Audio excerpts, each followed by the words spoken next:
What is going on, everybody? My name is Conor Lawler. Welcome back to another week of Movie Mondays. This is the Heroes for Hire podcast. We are back again talking all the week's movie news, entertainment news, and just generally having a bit of a chit-chat about everything to do with film. As always, I am joined by my partner in crime, Mr. Shaun Meehan. Shaun, how's it going? Grand, Conor. Doing well these days. Why not? I feel like I should ask you, what's up, bud? Because it was the way you said the grand that would worry me. Oh, no, Con. No, yeah. Please. I fully, sincerely meant everything is going swimmingly. You know what's even worse is this happens every recording before we start, is we have a chat before we click record. You find out how I'm actually doing. Yeah, I ask you, and then the recording starts, and you could go fucking anywhere. Anything could have happened. It was this, or I was going to tell you about the new duvet that I bought. So, like, which do you prefer? Could you give us a like and subscribe, whatever podcast platform? It glows in the dark. Egyptian cotton? Oh, no. The thinnest polyester blend you can imagine. I'm talking. It glows in the dark. It's a curtain. It is 80 grit sandpaper, but Jesus, it's class. You don't want to move. Bits of your skin all over the fucking bed by when you wake up. Exfoliating, that's what it's about. So yeah, if this is your first episode, if you could give us a like and subscribe, whatever podcast platform you're listening to this on. We have a good few reviews up on Spotify now, and it's actually pretty cool to see. The numbers are going up, so it'd be cool if we had a few more up there. So even just a 5-star, 4-star, just click. You don't have to say anything. Yeah. No, you don't have to type anything. It's just, sometimes I just like pressing stars, you know?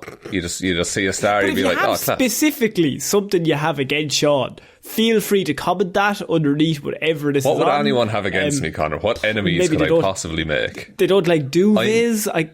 Everyone likes a duvet. What are you talking about? I can sleep without a duvet. What? No, you can't. Yeah. Do you have like a little throw or something, or like a little like sheet? Or is it like... Nah, mate. Just nothing on top of you. Just in the summer. Just nothing.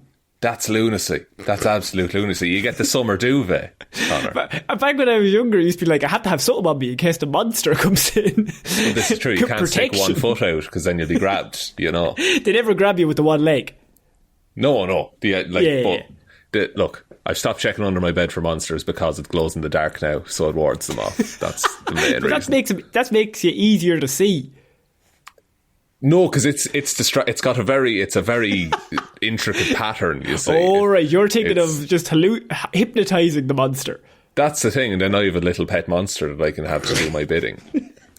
This isn't weird news. We're going to get into the movie news, right? Oh yeah, sorry, I usually go full lunatic on weird news. Sorry. Weird news, you know. Normally weird news is the one with no structure. This has some sort of semblance of professionalism about it. I don't know, it's very loose, but it's normally there. But Shaun, we're starting off movie news this week with some pretty big news regarding Keanu Reeves, in that your favourite movie from 2005 that isn't Batman Begins is back.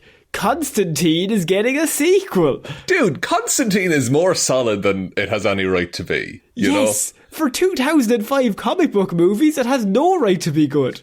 But also, is Keanu Reeves back as Constantine? Keanu Reeves is set to return, as is the director set to return. This is insane. Oh, they're just going to make the same movie again, but with more money and technology. So director Francis Lawrence and Keanu Reeves will be reunited, as per deadline, for another Constantine sequel. Now, a lot of people might not know who Constantine is. It was really a big deal in 2005 when Keanu Reeves became Constantine, but then it was a big deal, but it wasn't a big deal. So it's a big deal for our small nerd circles back then. But in the grand scheme of things, the MCU hadn't happened. Batman Begins, I think, hadn't come out. Maybe it had, but maybe it came out like a month or two before.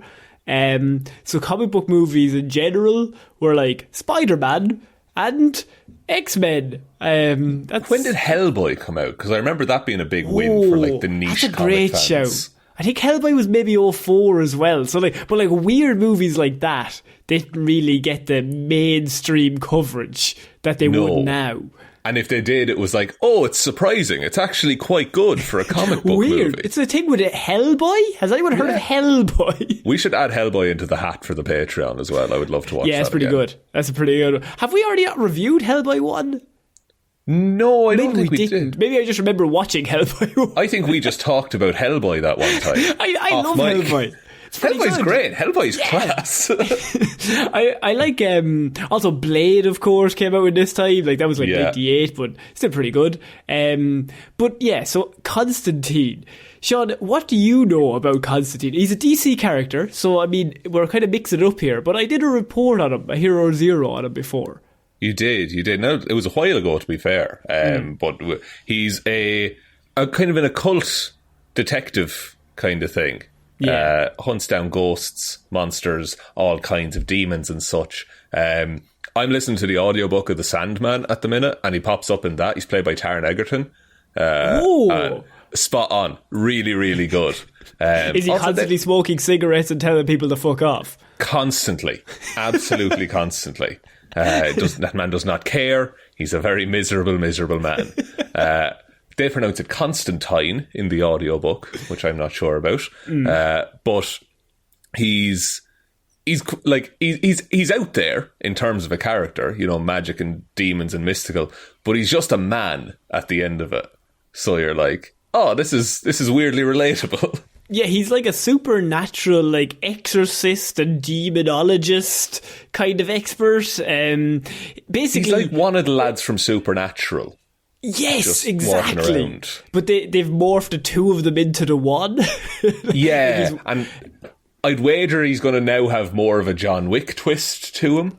Yeah, and although I think that takes away some of the charm of Constantine, and that I don't want him to be good at other things. Like, I think he should just, like, he hates everything and everyone, but you, like, get him in because there's a fucking demon killing a bunch of people, or like, well, there's nobody else that He'll can get solve the job this. done. And he's a brawler. Like, there's no, like, John Wick level finesse to him. He's just like, I'm just going to figure this out. I don't care. Like, I want to die. As it goes on, he goes in with nothing. He just has a cigarette, and then, like, he gets punched a few times. He's like, okay, this demon needs this to kill him. Right, I'll fucking figure this out. And everyone he meets, like, has a grudge against him, and he fucked him over in some way, but he knows he's useful. And so he's just like, you're here because you need me. I don't give a shit about you. I remembered, wasn't there the Constantine, like, CW show from, like, 2015, 2016? There was. He's actually the guy that they got for that. And he was in Arrow as well for a bit. He's actually was a really solid Constantine. Really, really good. I heard nothing but good things about him. I think it got cancelled, and I think they tried to bring them into Legends of Tomorrow. Not quite sure. I don't have all that. I had already tuned out at that stage, so that might just be made up by me. But I remember, that actor got a lot of good credit in terms of that portrayal. And it's so weird that they did Constantine in 2005. Like, nobody remembers Constantine. But I think that might be why it got made, is that there wasn't the name recognition of, you know, Batman, which was like a poison chalice at that point. Superman, which largely, like, Brandon Routh's Superman hadn't come out yet, I don't think. That was 2006. Brandon Routh was 06. Yeah, so, like, there was, like, the last experience people had of those are, like, the movies from the 90s. And like, this would be the equivalent of, I would say, Blade for Marvel. In terms of, like, just a character that's fucking weird, that you wouldn't actually really, like, put front and centre. But, like, let's do it. There's an immense amount of buy-in with this character. But once you're in it, you're like, oh, this could be really, really cool. Is it related to any existing DC property, or is it just a Constantine movie? See, now these are all the questions that come out of it. So, first of all, I just to touch back on what we were just talking about.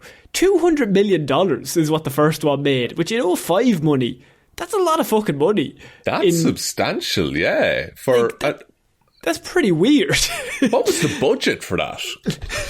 I don't know, but, like, I read that it made $200 million, and I was like, that's actually pretty good. Why did they not green light number 2 immediately after that one?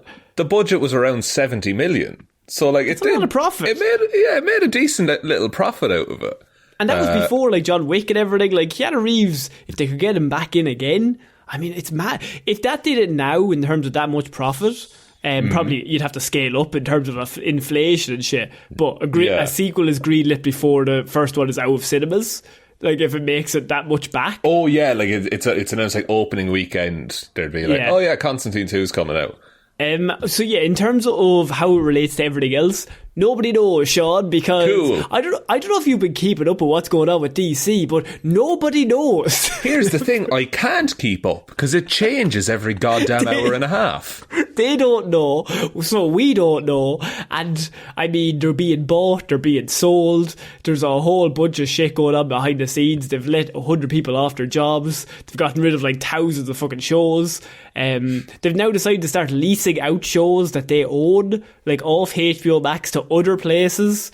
It's like, it's so fucking weird. Put HBO Max worldwide and then people will watch HBO Max. That's that's how you save HBO Max, first of all. And, like, it doesn't make any sense. They're doing what Marvel did early on, is that they're like hemorrhaging money and they're selling filing cabinets. And so they're just going to sell off all of their properties. But how do you get to that point? Like, how do you get to this in this universe? Like, Marvel, when they were hemorrhaging money, was in the fucking 90s, when there was like no money to be made off this stuff. But like, how do you go through the biggest cultural change of superhero movies being the number one money making scheme, and you have Batman, Superman and Wonder Woman, and you end up the decade hemorrhaging money? See, but like the thing about it is, and maybe this could be like why Constantine might work really well, is that there's a lot of like issues with the current Marvel slate and how those particular comic book movies are made. If you give me a full-on dark gothic Constantine movie after you gave me Robert Pattinson's The Batman, like, that would be like, it's a breath of fresh air, it's completely interesting, it's a solid concept, it could do really, really, really, really well. Just don't fucking have Ezra Miller show up at the end of it and be like, I have a ghost problem. Let me tell you, I've suffered from some ghost problems myself. This will lead into my sequel. Do you know what brunch is? You know, like that kind of shit. Now, look, this also lays on the fact of it's a sequel. It's not a reboot. So, did the first one happen in this universe, or did it happen in a different... Look, it's a whole fucking thing. We're not going to get into... I am not there, don't even know the answer to that, so we don't know the answer to that. Did the first Constantine movie end on one of those early 2000s cliffhangers? Oh, it would have to end on The Game Has Begun. The Charles Dance thing from fucking... Yeah, from the vampire one. Like, you have to constantly end movies with one line to be like, it's only just beginning. Or the Thanos, fine, I'll do it myself. You have to end it on that, otherwise it doesn't happen. I'd like to see this Constantine with Robert Pattinson's Batman, weirdly. I think that would work really, really well. Like, I think they'd get on because they'd hate everything. They'd both be miserable. They both love Nirvana. This would be an older Constantine as well. Like, Keanu Reeves hasn't aged really, but he would be a Constantine in his mid-50s at this point. To be honest, Constantine doesn't really, to me, have an age bracket in terms of he can be 50 or 60 and still walk into the room and just like, what the fuck are we doing? What do we have? A fucking ghoul, right? What's a demon, right? What fucking things do I have here? Ghouls. But yeah, Constantine getting a sequel, pretty exciting stuff. I mean, I'd like to see what happens, but also pretty weird that a Constantine sequel is getting made and Batgirl is not coming out. But Batgirl is finished and not coming out. We don't understand why these things happen as much as you don't. So we're moving on to our next piece of news. I have a small piece about James Cameron that I didn't know if I wanted to touch on, but it was so outright just like James Cameron-esque that I felt like I had to let you know. It was James Cameron talking to the New York Times about Avatar and its upcoming sequel, Avatar: The Way of Water. Shot. He's on that promo tour. You know what I mean? He's been promoing this for 5 years, though, to be fair. Yeah. Now, here's the issue, right? He's making the movie. And Jimmy doesn't like if the studio comes back and has some thoughts. Has some notes on his artistic vision. 20th Century Fox at the time... or 20th Century Studios now, they come back and they have issues with certain elements of the film. And he says the studio felt that the film should be shorter and that there was too much flying around on Ikran and what the humans called the Banshees. And so both the film's epic length and some of the most iconic moments, like, they turned out to be the ones that audiences loved. This is the first one, right? Right. Now, the second one, Sean, the second one, James is making it these days, and they came back and they're like, we have some issues with what you're making this time. And James has come out and this is his exact quote. He said, by the way, this to the New York Times in a story he said. This is his anecdote. Okay. So he said this about himself. You know what? You know what I said to them? I said, I made Titanic. This building that we're meeting right now, this new $500 million complex in your lot, Titanic paid for that. So I get to do this. Oh, he's gone insane. We've given James Cameron too much creative control, I think. And he's gone insane. Oh, Jimmy, no. Also, I can't wait for this movie to flop. Oh, it's going to be so funny.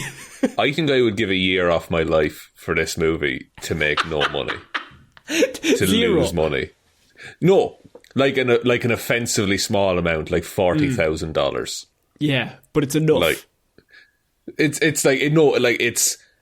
it's like the smallest it can make while still staying in cinemas for 2 months. You know? The issue is, I think it's going to make a bit of money because it has that intrigue. People are like, oh, Avatar, I remember that from back in the day. I might go see this one. I think it'll make like 500 million. Maybe a little bit more. Number 3, I feel like, is where it's really, really going to fall off a fucking cliff. And it's probably going to make like 200, and then number 4 will be like 100.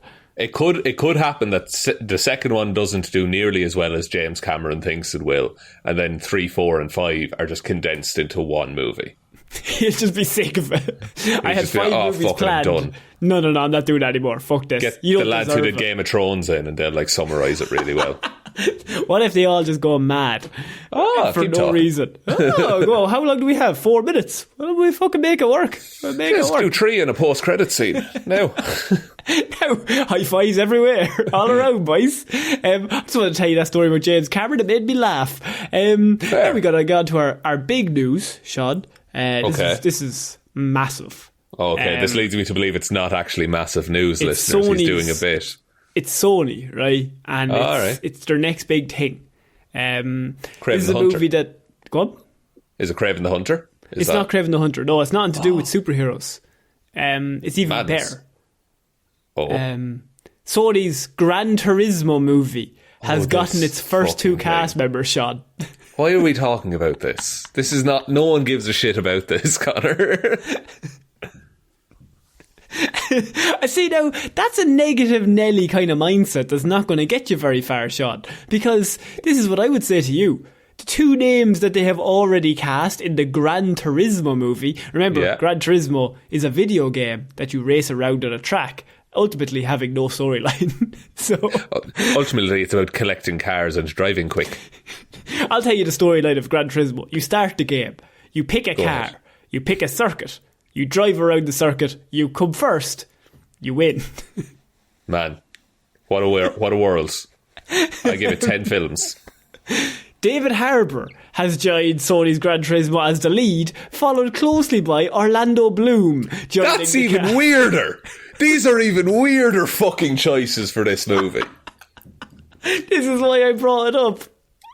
What are those 2 men doing? Driving Gran Turismo cars.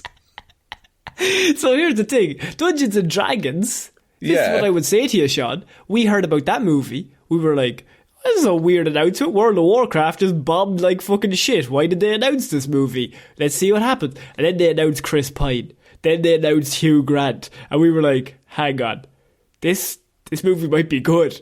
So I say to you, Sean, what if we live in a world? What if we live in a society where the Gran Turismo movie is good? But I would argue, and I think those are 2 very, very good actors. Yes. I do not think all of the properties that they are in are very, very good. That's strong. That's a strong retort. But why did both of them sign up? What's there? David Harbour signed up as the lead. David Harbour's the lead. Presumably Orlando Bloom would be like his rival then in that case. So what if they're like not against these men, but they are like in their like 40s and stuff like that, which is not the usual age for a Gran Turismo racing driver film, I would say. I think you're thinking of Need for Speed or the Fast and Furious movies where everyone's 22. I might be coloured, I might be slightly influenced by that. Yeah. But maybe they're like, maybe it's a back in the game kind of scenario. Oh, you know? David Harbour is a racer who's retired. Yeah. And his friend, I don't know who, probably not Orlando Bloom, he's got a best friend, right? He's driving around the track. One day the best friend dies on the track. And shot then they're like, electrocuted to death by the shocker. Somehow drowns. Falls into a tiny puddle, drowns, right? Everyone's like, oh, that's terrible, sad. Oh man, your friend's dead. Nobody's going to be able to race anymore. The team's going out of business. And David Harbour's like, nah, not under my watch. I just like to put a pin in that for a second. If you turn this Gran Turismo movie into the Mighty Ducks, Connor, we're going to have an issue. I haven't turned it into the Mighty Ducks. They haven't got to the Olympics yet. The team, for fuck's sake, the team is like on their last legs and all this. Orlando Bloom, I think, is going to be the cocky pretty boy driver. Oh, I assumed. Yeah, and David Harbour's like the down-to-earth driver, learned to drive in a pickup truck in a field. Yeah. No, he doesn't even know how to drive. He's just learning on the job. He's just figuring it out because he's such a good dad, probably. Yeah. He just like rolls around on a little scooter most of the days. And then someone's like, there's a better way to get around the place. And he's like, you mean there's a better, what's the better way? And then he has to learn how to drive. And then he also drowns. Same puddle. They didn't fill it. This is unrelated to anything, but Need for Speed Undercover is the best Need for Speed game. Yeah. You get to play as the police as well, and then you get to chase people, but then you're undercover and you're running away from the police, but you are the police. Remember that game? I had it on the Wii. I don't know what that has to do with this though. Nothing at all. It's just it was in my head and I needed to voice it. But also, is that not the plot of Fast and Furious 1? No, there's no DVD players being stolen here. Why is Gran Turismo getting a plot? Because they have to make up a plot. I suppose it's a name, but also it's a blank surface. So you get the name of Gran Turismo, but you also don't have to come up with a storyline. Is anyone's I think I said this when this came out. Is anyone's favourite game Gran Turismo? There's nobody. Nobody's like, Gran Turismo is my favourite game. I love it. So, and now we have a new HBO Max TV series based around Forza 4. Like racing games are fun, but I don't know if they're fun if like you get people around or you want to do career. But nobody's like, that's the game that I remember staying up all night playing it. The storyline was so good. Cried, man. I had an attachment to this game. Like, I don't think I did. And look, if you do, by all means, let us know. I would really like to hear from the people that Gran Turismo is their favourite game. And a specific Gran Turismo, not just Gran Turismo, the title. Oh, yeah. If Gran Turismo is your favourite game, you have a specific favourite Gran Turismo within that. I remember Gran Turismo 3 being good, but I would never say that's the one. That's the one I need as a movie. Top 10 games of all time. I don't see Gran Turismo listed anywhere. David Harbour, Orlando Bloom. I want even better people cast in this. I want this cast to be ridiculously good, way too good for this movie. No, I think so. I think Knives Out this and just get Hollywood A-listers in to just, make Fast and Furious, but just with the most A-list cast you can possibly imagine. Sean. Go ahead. I've just come across the plot. Oh? Yeah. Go ahead. Would you like to hear the plot of Gran Turismo? We were coming up with the puddle theory, and I feel like we might be completely wrong. What do we know? It follows a teenage gamer whose skills at the games had earned him a chance to compete in a series of Nissan competitions to become an actual pro race car driver. Harbour co-stars as a retired driver who serves as a mentor to the teen, while Bloom will play a hungry marketing exec who is selling the sport of motor racing and just may believe in its art too.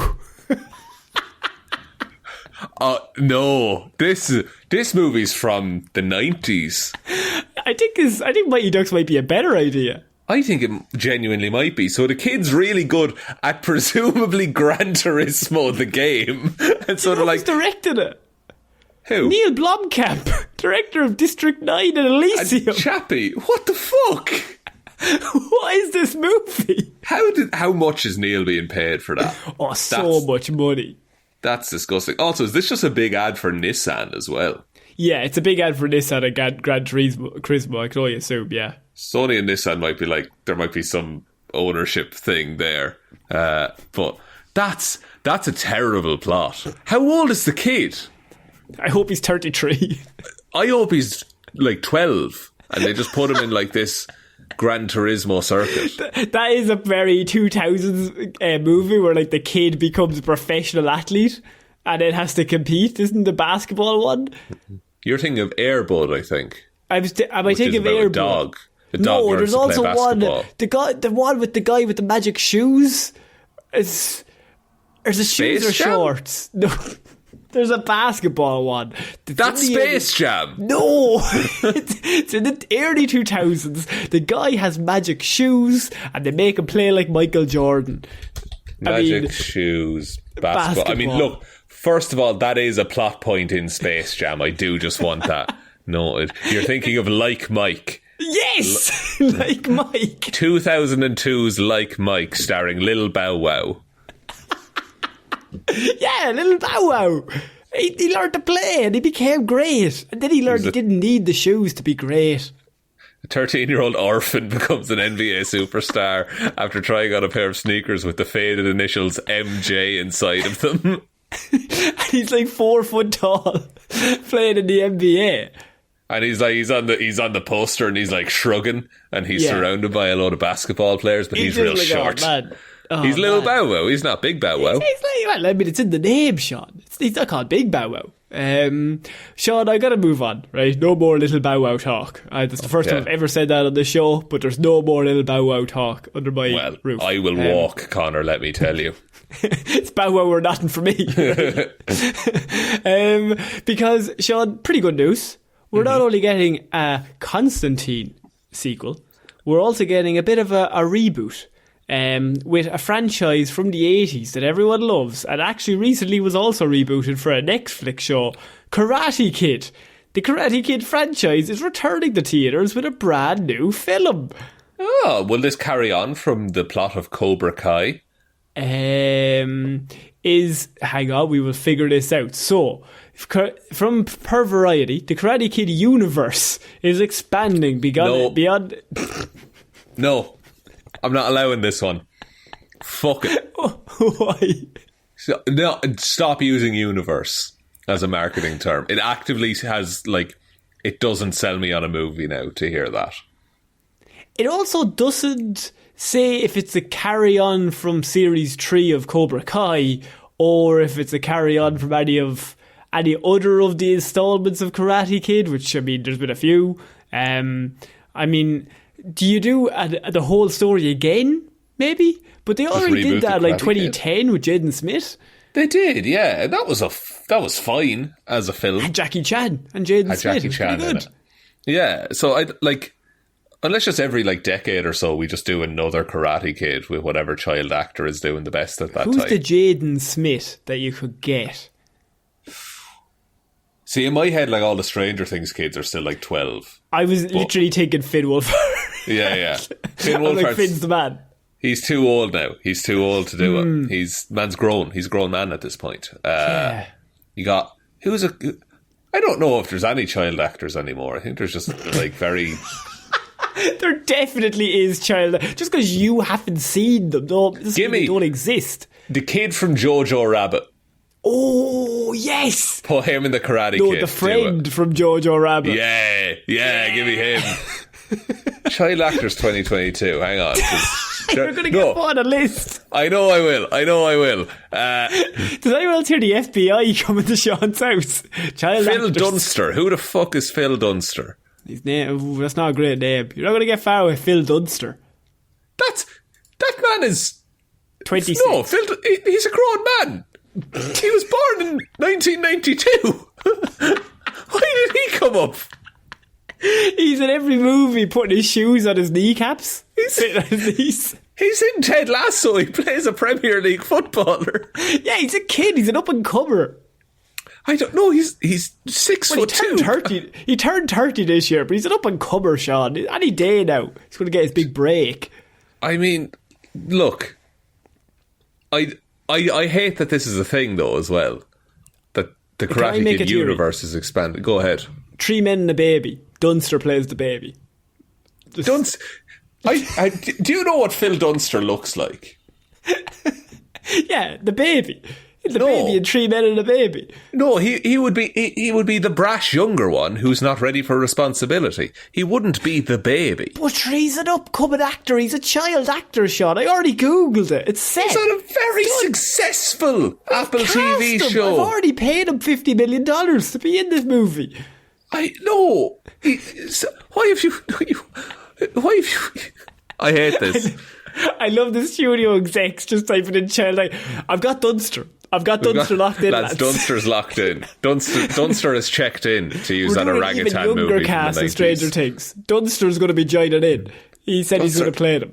He was born in 92, Connor. Like, he's older than me.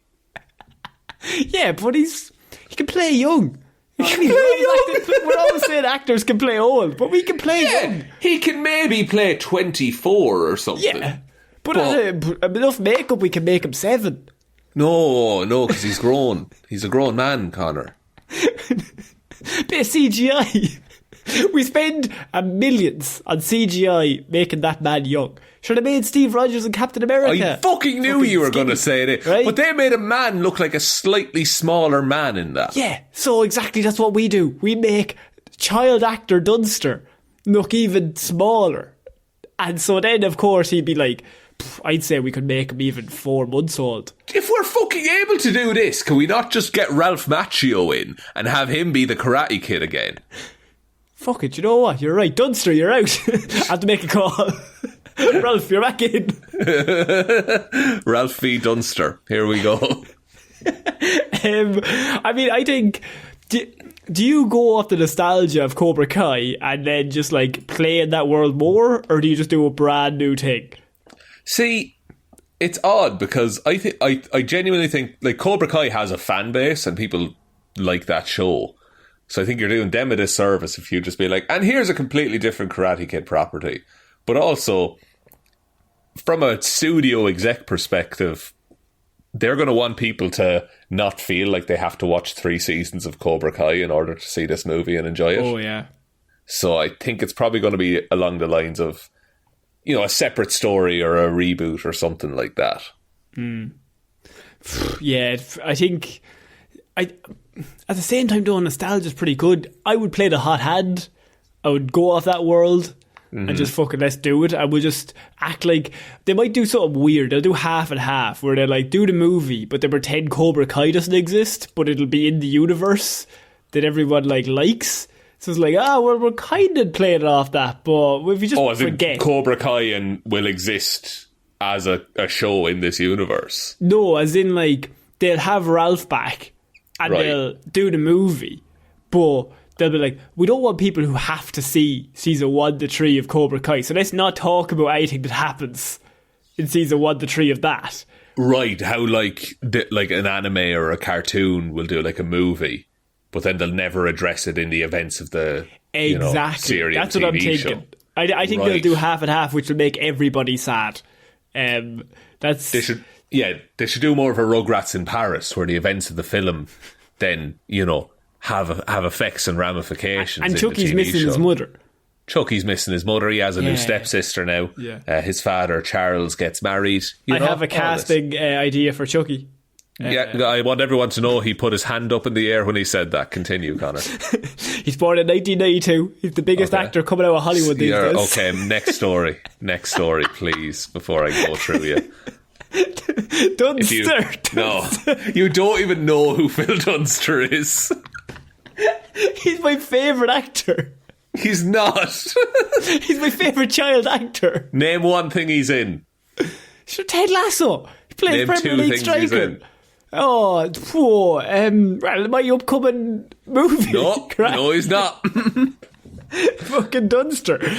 When Dunster's around, we have a bit of funster. That's all I said. No. Right? That's what I said. I'm not allowing this. Right? You're going to now, anytime there's like, oh, who should be cast for this? You're going to say Dunster. And I'm going to but not anyone old, Sean. Not like anyone over 20. I hate you so much. I'm thinking younger. I'm thinking You're younger. a prick.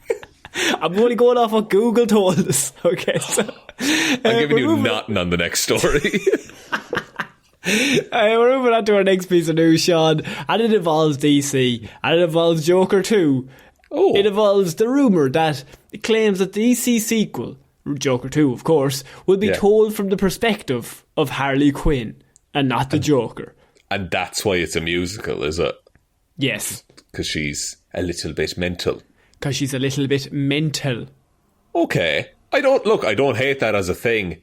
Are we reaching the point of you know how we reached the too much Joker a little while ago? Are we reaching the too much Harley Quinn at this point? Because, like, Margot Robbie killed it with Harley Quinn, especially in, like, the Suicide Squad and stuff like that. Do you think we'll just now have another Harley Quinn and it'll be like, oh, it's just more of the same? Or will they do something drastically different? Look, what I would say is this rumour has not been confirmed by anybody, and so could also just be completely made up. Right. But I think why this rumour came out is because Lady Gaga is there, and so could be a musical, makes sense. To go off what you were saying, I do think it's probably oversaturated, but Harley Quinn, to be honest, has been like, in comic books, they've gone hard at Harley Quinn for like 20 years now. So at this point, I'm just kind of used to it. Harley's here still. Harley's in this, I think, as well. Because, I mean, it makes sense. Like, there's a built-in fan base, so let's put them in everything. That's why Batman has fucking 50 comic books. Like, he's in all these different teams, because he's got to be involved somewhere. And I think Harley Quinn has the same thing, has the fan base there. What I would say for this is that it probably will then... If it is from the point, if there's any truth to this rumour at all, and it is from Harley Quinn's perspective, it is then just the episode of Mad Love from Batman the Animated Series, but just done in a movie. Jeez, it wouldn't be like Todd Phillips, would it? To just be like, here's an existing property, let's just make it again. Why don't we just... I'm after sending a text message to Paul Dini, and I said, do you have any issue with me copy and pasting? Just... I'll change the homework a little bit, but I'm just going to copy and paste most of it, I'll be honest. What if we read, like, this film does really, really, really well, and they're like, okay, we need a third one, Todd. And, like, he panics and he just makes The Hangover Part 3, but it's with the Legion of Doom. He's like, nobody's going to know us. It'll be okay. Zach Galifianakis is Lex Luthor. No, like it. No, I think he desperately is like dying for Scorsese to release something else. Like, he's like, I know you've done some good ones, but like, I can't really copy off any of that. Just, what? Holy fuck! I just realised something. What? This Joker movie. Yeah. It's going to be Shutter Island. Oh yeah. It's in an insane asylum. Like, yeah, that's exactly what it is. Jesus, that just clicked with me now. Yeah, and it doesn't exist at the end. None of it was real, or was it? Who knows? Maybe she was a nurse all along. Or was it a ruse all along? Or did he convince Harley Quinn to go crazy? We don't know, man. Let's just see what Scorsese says, and then he'll fucking copy it. What time period is this set in, even? Who knows? Well, the first movie's 80s, so, I mean, I assume this is also set in, like, maybe 1990. Oh, okay. Maybe. So it's a lot of Game Boys and fucking, I don't know what the night... In an insane asylum, they're playing Game Boys. You can have a Game Boy in an insane asylum. Tell me... Okay, prove to me you can't. Damn it, he's right. I can't prove that. You're just throwing out claims here, Connor. I think makes a lot of sense that Lady Gaga will lead this as Harley Quinn. And because also, I mean, Joker... kind of, it would be a lot better in terms of even, say, the storyline, because Joker's already built up in this world. We already understand what he's about. You can just have him be there, and then have literally the episode of Mad Love played out again on screen, where they kind of did it in the Suicide Squad, Suicide Squad, not the Suicide Squad, Suicide Squad 2016. I love Warner Brothers. And they kind of did it over like a 3-minute span in that movie. But if you did it like, if you showed the breakdown of her, I think that'd be pretty cool on screen. Would it? Like, I'm trying to think, would it? Like, would that be entertaining to watch? Oh no, I think entertaining in a better movie. But like, I think this one's going to be real depressing. Yeah. I think this is going to lean hard on what people thought the first one was going to be. Which is this like edgy, it'll drive you insane. I think he's going to aim for that and miss horribly. You know? That's Oscar-nominated director Todd Phillips you're talking about there. So please have some respect. To be fair though, we don't want to be catty around here, Sean. We don't want to star any drama. But I mean, I could also win an Oscar if I just copied off 2 other Oscar-winning movies. That's true. Anyway, I could win an Oscar without trying, but that's just me. I would just simply make a good film. I would simply do better. Well, look, I'm just built different. What can I do? Built different. Academy. Academy. So we got to move on, and it actually does revolve around Harley Quinn. Why I wanted to follow that story up is with more Harley Quinn news, but this one kind of excites me a little bit more, and that is the fact that Margot Robbie will be coming back to play Harley Quinn in the DCEU, which has been confirmed by James Gunn on Twitter. Insane. Okay, so she was going to take a break from Harley for a little while, she was saying. And I guess it's another Suicide Squad property then, if James Gunn is involved? It leads to a whole bunch of thoughts and queries, because the thing is, people ask James Gunn questions all the time. Someone just asked, is Margot Robbie's Harley Quinn returning to the DCEU? And he literally just replied, yes. Not like, maybe. Not like, I don't know. Yes, she is coming back. Right. Which would also lead me to believe that he came out last year, I think it was, and he was like, I'd like to do a Harley Quinn movie by itself. Just me and Margot, and we'd fucking kill it. Which I'm sure they would. But would you see that Harley Quinn just getting her own movie again? Kind of again? The Birds of Prey, they changed the name of that halfway through. It's very fucking confusing. Or do they put her in amongst another team? I don't know. I think Margot Robbie could definitely carry a solo Harley Quinn movie. But does she want to? That's the thing. Like, is that character... Should that character just be, a nice little gem that's always nice to see in a team movie, for example? We watched Birds of Prey. We thought it was, pretty good for what it was. A little disjointed, maybe. But I mean, obviously Margot Robbie's Harley Quinn wasn't the issue with the movie. No, and the characterization of her was really, really good. Same in the Suicide Squad. Harley Quinn is really, really good in that film. I don't know. That character and the way she is in the DCEU, I think plays better in a team dynamic.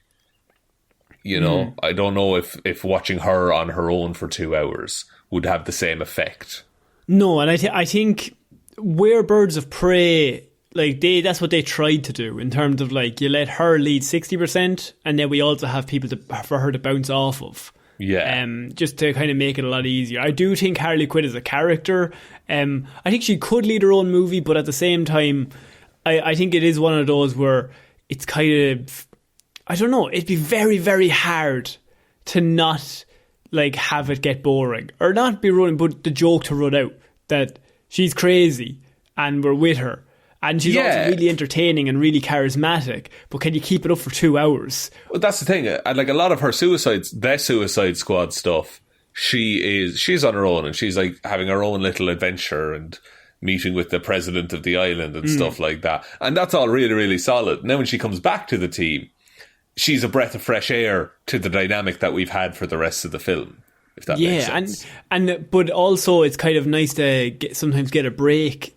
Like we're going away and we're going to the team to try and capture her. And then what was great about that movie was in terms of that scene when she's breaking out. Because up until that point she's just talking, but you always have to have that scene where DCU Harley Quinn is a fucking badass, and so like she's just slicing through lads on her way out, and there's flowers popping up because she's a lunatic and she thinks this is the most fun she could ever have. Like Birds of Prey has that scene in the police station. I think that's fucking excellent as well. Yeah, where you see how dangerous she is, like how capable. Exactly, but if she has to carry her own movie, you do that scene 4 or 5 times and it loses its effectiveness by the 4th time that you see her. Whereas if it's in a team environment, we get to just have that her saying crazy stuff, haha, she's the side character, she's the comedy character, and then an action scene starts, like, oh shit, oh fuck, she's an absolute killer. That's pretty cool. Yeah, and look, I would like to see that character like, I suppose, not even explored, but just like get up to more things, I suppose. Just like me, going back to like the Harley Quinn show, which I really like, just have her meet weird fucking other villains and things like that. The Harley Quinn show is so good. Like, it's so good. It's outrageously good. It's unfair that it's that good. It has no right to be that good. If you haven't seen the Harley Quinn show, it's an animated DC show with Kaylee Cuoco. She plays Harley Quinn in it, lady from Big Bang Theory. And it's so funny because they have basically the rights to everyone and they just get to take the piss out of everyone. Like constantly.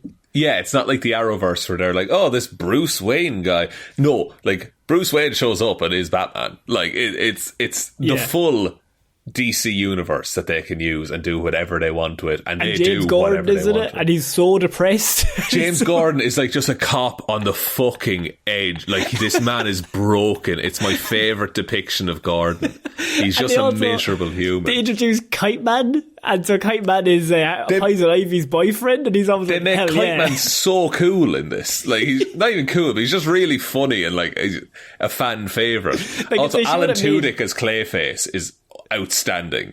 There's one of my favourite scenes is like, it's Harley Quinn, Kite Man, Poison Ivy, King Shark, and I think maybe Clayface show up to the Joker's Legion of Doom, and they turn up and they're just like, we're gonna stop you. You fucking villains didn't invite us in. What the fuck is this shit, right? And there's a big fight breaks out, and they all go off with somebody, and Kite Man's the only one left, and he turns around and Bane is just standing behind him. And he's like, guys, does anyone want to swap her? What's going on? No, okay, I'll look after Bane. Oh man. If you haven't seen Harley Quinn show, go watch the first episode. I think you'll be pleasantly surprised. I think bringing Margot Robbie back as Harley Quinn, if you're the DCEU, is the most easy choice of all time. I mean, perfect casting, really well acted, really good character, and a character you haven't fucked up. So I would hang on to those very tightly at this stage. Yeah, and let Margot Robbie do whatever she wants on that movie. And like, don't do a Batgirl and cancel it when it's about to release. I don't think they would have the balls to do it with this one, but Jesus, I wouldn't. Do you know, for the rest of the time, any DC property, we're like, do you think they'll cancel it the week before it comes out? Honestly, because now they've set a precedent that no, they will do that on occasion. There's no rules. I mean, they might not, they might. We don't know. Batman movie coming out, well, they might cancel it the week before. Yeah, sorry, Matt Reeves, no Batman 2 for you. You're not very good, Matt Reeves. What have you ever done for us? We gave all your money to Todd Phillips. This guy's got a vision. That man's got a vision. Him and Zach, they know what they're doing. Right? We're sorry, we're so mean to Todd. It's just you shouldn't be copying other people, you know what I mean? I just feel like, make your own things. Have an original thought. Yeah, we're finishing off with a double head of news, Sean, because... A double head of news, you said? A double head of news. That's actually how it's introduced in most Cut off news. one and 3 more news stories grow. you know? Yeah, exactly. I'm hosting the news on a weekly basis. You'd think I'd be better, but I'm not. So, Connor, no one expects anything of you. That's fine. Sound like my mother.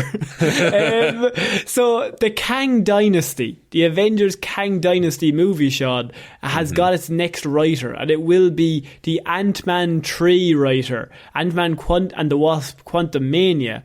Okay. That writer will be writing the Kang Dynasty movie. That kind of because Kang is the villain in Quantumania, right? So it's Jeff Loveness.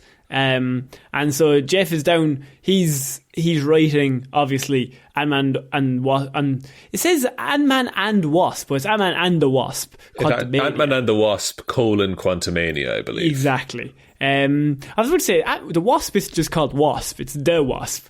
I mean, it's such a small thing, but I mean, just for my old brain, I thought it was. No, it is. It's the Wasp, generally. Yeah. And so this is kind of pretty interesting due to the fact that, as you said, Quantumania is going to have Kang in it, I'm pretty sure. But more than that, Quantumania is going to be a pretty big movie in terms of knock-on effects to the next two Avengers films. You would hope so, because it is coming out basically right before Kang Dynasty and then Secret Wars. And so, like, I'm really interested into how all this works out, because it's crazy that an Ant-Man movie is going to be like the main lead-in and the biggest thing going in, because Ant-Man 2 is a movie that I don't think a lot of people remember or really care about. I quite like Ant-Man 2 as a film. I think it's fine. I think it's a fun time. But yeah, it's weird that Ant-Man is like the last bastion of holding back Kang, it seems like. It seems a bit unfair. Yeah, because that character is kind of broken, because like they can really, once you put him in the quantum realm, he can kind of do whatever he wants to do. Right, okay. So like, because once he gets down to subatomic, like he can travel through time, or he can age himself, or heal himself, or live forever, do whatever, basically. And it is always good. The main thing that's always carried on from this is if you have the same writer, you have the same voice behind the character, which is really, really good, especially for a villain such as Kang. So he sounds the same in both movies. So it's not a case of somebody writes them one way, different director, different writer get them on the far end. They're like, no, I don't really like when he does that stuff, so we're going to write a different seed here. Like how Thor ended up where he is now, which is a weird fucking hodgepodge of everything. There's also the point that it might not be the same Kang in these movies. Ah, yes. So maybe we don't need the same writer. Maybe not, but like Kang has a bunch of variants. That's his whole thing. That's what like the Kang Dynasty is all about, is like all of these Kangs. So Jonathan Majors, presumably, could play this character completely different between like Loki and this and like Kang Dynasty going forward. The Loki one is dead, correct? He Who Remains is dead, but now Loki's spoilers for Loki, I guess. Loki is in an alternate time now with a different Kang. Yes, yeah. So, like, there's infinite Kangs is the issue. See, and look, I think that's a really good small piece of news, but the main piece of news here is that we have a pretty big rumour for the other Avengers movie, Avengers Secret Wars, and that is we have a rumoured director, Sean, because Who could that be? Taika Waititi. Ryan Coogler is rumoured. Oh, Black Panther's director Ryan Coogler is rumoured to be the top choice for Avengers Secret Wars. That would be rad. That would be really, really cool. Yeah. Because now this is without seeing Black Panther 2, of course, because it's not out yet. But Ryan Coogler always felt like a director that Marvel hired who knew what he wanted to do. Now, here, once again, I must preface this by saying, obviously not set in stone. But yeah, absolutely. If Ryan Coogler's always going to be in line for Marvel, if Marvel are doing a movie now, and I mean, you have the Russo brothers are gone. They're definitely not going back to Whedon. So who's going to set up these new Avenger movies? Well, I mean, we have the Black Panther director Ryan Coogler, who's one of the best directors working today under us. I mean, he's obviously going to be one of the top choices for the product. Yeah, and I also feel like he might have an interesting take on Secret Wars as well. Especially because a lot, like, if they follow the Secret Wars that was in like 2011 or 2014, something like that, like the battle world that Doctor Doom creates in that comic is quite, because of the idea that this is the only world and like this is all it is, it has quite an interesting design and unique style that's different from anything else we've really seen in the Marvel Universe. Yeah. And so Ryan Coogler has already done something similar with the design and things of Wakanda and how that would look. So that kind of skill set could lend itself to Secret Wars quite well, I think. I mean, it also does just make sense in terms of Marvel. They also have Shang-Chi and the Legend of the Ten Rings director, Destin Daniel Cretton. He's taken charge of the other Avengers sequel. So he's taken charge of the Kang Dynasty. That's so wild. He's the director in that one. So they're bringing the Shang-Chi director in to direct the Kang Dynasty. And now the hot rumour is that Black Panther director Ryan Coogler is to come back for this. Because I suppose it does make a lot of sense. Like, you have these really talented people. Let's give them the fucking ball. Let's see what they can do. And they also know how the product works. You don't want someone coming in and then being like, Jesus, this is Avengers. Fuck. Like, this is way too big for me. Like, the Russo brothers had Winter Soldier as obviously a massive production, but it's not Avengers. So they got to like ease up into it. Yes, and like by also hiring someone who has worked with you on a project previously, they've done a lot of the legwork, which I imagine is like familiarising yourself with the other movies and what people and characters are all about. I hope the people that direct these movies are doing that, because that just seems good for a shared universe.